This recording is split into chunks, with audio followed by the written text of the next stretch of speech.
With the exception of Chapter 5, the book is conceived chronologically as a narrative from beginning to end, or at least to the end of the medieval period.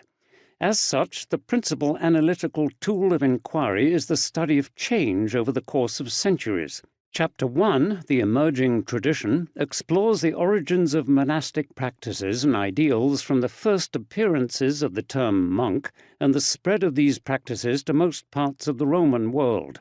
In the second chapter, A School for God's Service, the development of distinctively Roman and Western forms of monastic institution and regulation is examined through the creation of rules and constitutions and the role played by monasticism in an emerging post-Roman society.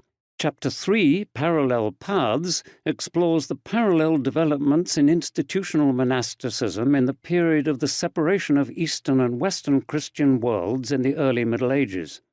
The subject of Chapter 4, There Are Angels Everywhere, is the series of reforms of Cenobitic monasticism in Orthodox and Latin traditions that occurred in the 11th and 12th centuries, and the ways in which they transformed the landscape.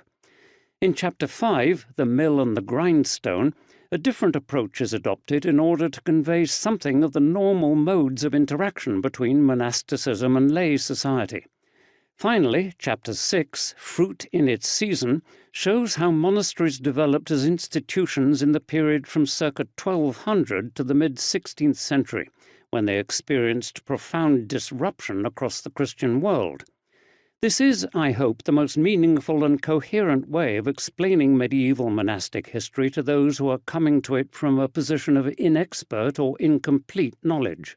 If this results in what may look to established scholars rather like an impressionistic patchwork of anecdotes, I hope that at least my selection of such stories may be taken as representative of currents more profoundly and artfully followed in existing scholarship.